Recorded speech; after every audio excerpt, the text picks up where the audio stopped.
Why did you choose to stick around a little while down there? It was a chance. The under-21s were down there training, so it gave me a chance to, watch that team train. With Sean O'Coley's there and Jordan Morris is there as well. I knew our training session was going to be light, just a regeneration training. Also, got a chance to get together with, Tab Ramos and Andy Herzog in the evening, so it was good. What was the reasoning behind not having DeAndre there? Is it because he's with the senior team, or? Ultimately those decisions are Jurgen's, and so forth. He and I had spoken, and I just said, look, depends what your plans are, with him, but depending on what your plans are, I'd like to have him here some of the time and not be gone. But I don't know if DeAndre is in the group in May or not. Obviously, Jurgen decided not to bring him in right now for this group. It's a mini camp, so they only had one training session on the Monday. They had 2 on Tuesday, and then they'll have a game tonight. But so it was a small. But it's the earliest. It's the earliest the Federation has in a long time actually gotten that Olympic core together, which I think is important because normally what U.S. Soccer has sometimes done is they've waited till 2 weeks or 3 weeks before Olympic qualifying to get that group together. So by having more of these little mini camps, they can hopefully come to some decisions and narrow their pool of players down earlier, than they do normally. So it's possible then that DeAndre might be in the Olympic qualifying group. Well, the Olympics are in 2016, so right. And a lot of times the qualifying tournament for the Olympics oftentimes takes part in the winter or spring of 2016. So it's pretty early right now to get that group together. So who's going to be in that final pool, you don't know. There's a lot of guys right now that are probably playing college soccer that in that next year and a half turn pro or something happens and push themselves into contention. What have you made of Yedlin's season this season, and also not just with him, but sort of in general as a coach? Is there anything to sophomore jinx? Or does anything get tough for the second year for some players? No, the opponent knows you. The opponent knows what you're going to do. It's sort of like the same as in some other sports where they've now sort of seen your trick or what you're doing, and now what it really becomes about consistency.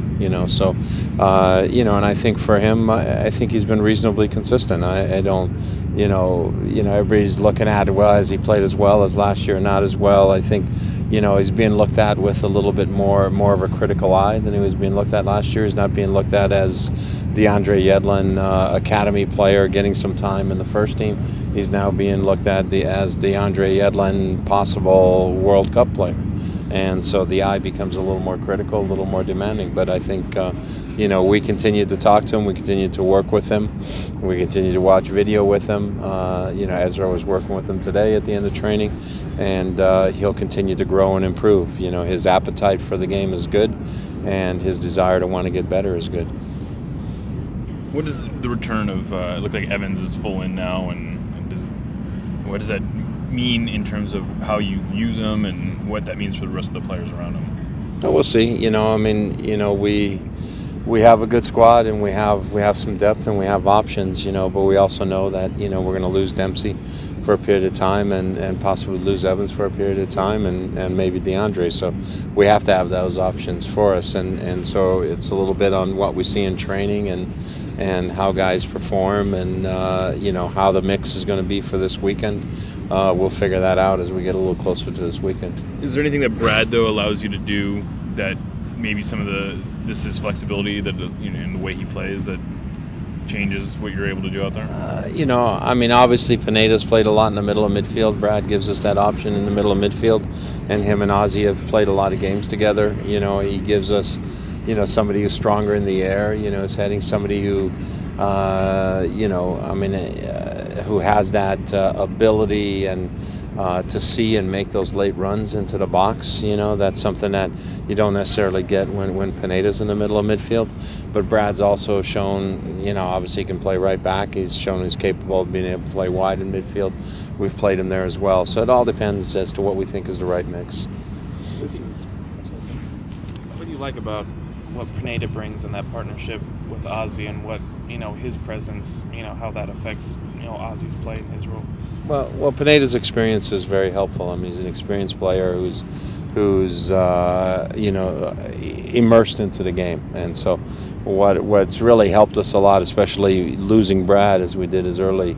Pineda is another guy who talks on the field, who talks and helps organize and helps direct things, and I think he's helped Ozzie that way, just as Brad helps when he's on the field that way. And so having his ability to talk, having his experience out there on the field, obviously his ability to hit set pieces helps us also, and he's shown himself to be pretty good at helping our team maintain possession of the ball.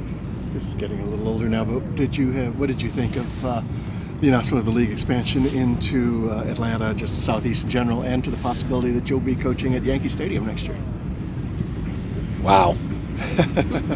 So I'll be thinking of Mickey Mantle and Babe Ruth and all those guys. I've actually never been to Yankee Stadium, so that'll be fun. That'll be a fun experience, huh? The old or new? No, old or new. Never been to Yankee Stadium. Yeah, and my old assistant coach Ralph Perez is a huge Yankees fan, so he'll probably show up for the game just for that reason. Obviously, again, the league knows better as to what they're trying to do. I think Atlanta, for them, is an important market. Strong ownership is very important to our league, as it is to any league. But just getting into that marketplace, it's a good TV market. As well as from when you look at the different numbers that get shown, around the different publications. So I think those are all positives for our league. The thing with New York FC and how soon can they figure out, their field situation or build their own stadium. Obviously, that's going to benefit them. It's never ideal. When I was coaching at UCLA, we had to play in a baseball field to have our night game. So I know how difficult it is to lay out a field, and the field's going to be a little smaller. It's also going to play smaller as a result of that. So it'll lend itself to a little bit of a different game possibly there. But again, it's you're in New York City and on their fan base, and how the atmosphere is. That'll all be things that'll get determined. Last week, the winning goal, or 2 weeks ago, the winning goal came on an 8 pass sequence. This week it was a 10 pass sequence. Is there anything satisfying about seeing that kind of build up and how it projects into the future? Well, as the season's gone on, I think we've gotten to know each other a little bit better, understand each other a little better. You can see, you guys are here watching training. Sometimes you can see how Oba and Clint look for each other, and so you see their combinations hitting off, and the other players now knowing, okay, if I give the ball to Clint here, he's generally going to find something out of it. He's going to connect somewhere. He's going to keep it going for us, and so getting that confidence and that understanding. Hey, I got to give it. He wants it here, but I know if I keep running, it'll come back to me at the right time, and players have that confidence now. So I think it's just the increased understanding, the increased amount of time with each other, and I also think it's great that late in games we're able to put together those sequences, because it shows that we're still physically, pretty fresh and mentally in it. You guys think you get enough credit for playing good soccer? Or does that even matter to you if people say you guys play good soccer? Good soccer at the end of the day is you want to be leading when the game's over. Because at the end of the day, if I ask you when we played against Real Salt Lake in our home game in our first year, was that good soccer or bad soccer? You probably couldn't tell me, but you can tell me that we won the game. Okay, so all of that is sort of interrelated. But certainly we always want to keep possession. We want to hold on to the ball. I've always been a coach that believed in wing play. Sometimes you sacrifice things, but I think our wing play is coming along. We're getting play from the flanks, but we're also being able to connect down the middle. And I think our ability to connect and our spacing has gotten better as time has gone on. But I think the soccer we play is good. I think the soccer we play is entertaining. But as every coach, you want it to be better, but it's never perfect. The game's a turnover game.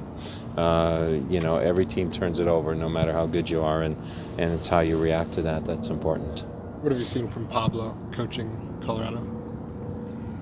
He's certainly not afraid to mix and match his lineup. So, he's done that, so it's a little bit harder to prepare for because you're not quite sure who's going to play where and how the combinations are, and he's feeling his way through it and feeling his way through his team because, they've added some players or guys are into their second year now as well.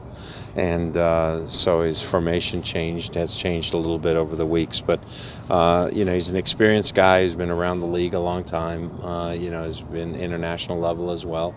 And, everybody is different. I think a guy who gets into coaching soon after playing like he did, you're already starting to think as a coach at the end of your playing career, and you were thinking about, hey, what's this all about? And he's prepared himself, and I think he's done a good job so far.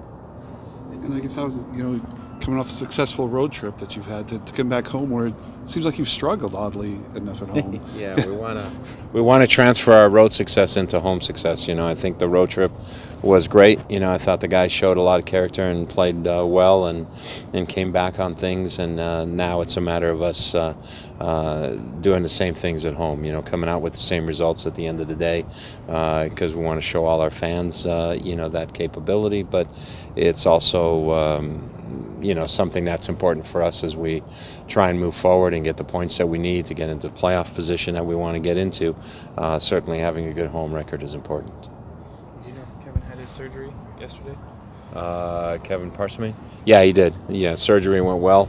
Dr. Morris texted me. He was very pleased with the surgery. It was, an ACL is an ACL, but it wasn't a complicated one. And so hopefully that means that on the rehab side of things, he'll be on the sooner side rather than the later side. But it's still, obviously he's going to be out for a while.